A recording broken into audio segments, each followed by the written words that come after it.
In this video, we'll discuss asynchronous and non-blocking servers, and more specifically, how Tornado deals with long-lived, non-blocking asynchronous requests. In traditional synchronous web servers, like Apache, long-lived connections are achieved by creating a new thread per connection. This can be problematic, however, as there is a limit to the number of concurrent threads the operating system can deal with. Tornado obliterates the high cost of concurrent connections by having a single-threaded event loop. This works well, with the caveat that all the code written to handle requests should be non-blocking and asynchronous, because only one thing can happen at a given time. Functions can block for a variety of reasons. For example, network I/O, disk I/O, or locked mutex. In fact, every function blocks the CPU a little bit while it is being run. The blocking is what happens between the time the function is invoked and the time it returns.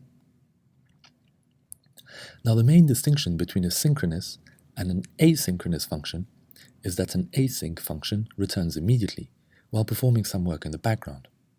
This is in stark contrast with synchronous functions, which complete all the work before returning.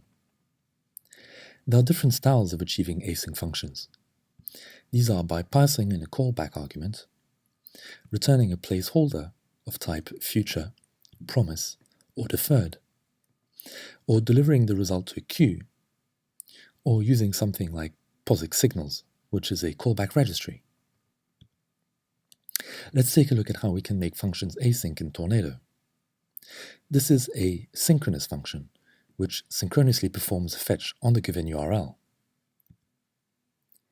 Here we have the async equivalent.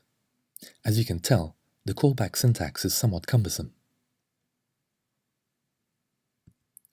In this example, we achieve the same functionality, but this time we instantiate a future and set its result by using the add-done callback method. Using futures directly looks complex, but this is actually a good workflow as it allows for explicit error handling, and futures play well with coroutines, which we'll cover next. And finally, the coroutine decorator flavor, which leads to code that looks very clean.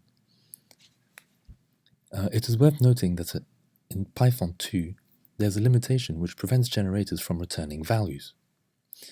This is why we have to raise a special kind of exception, gen.return. This limitation has been removed in Python 3.3, meaning we can simply return the response body. If you look at the comparison between the synchronous code and the async code, I think you'll appreciate how similar they look. It's this ability to write async code without the clutter that makes Tornado so popular with its users. This wraps up our async Tornado overview. In the next video, we'll look into Tornado coroutines. Thanks for watching, and see you in the next video.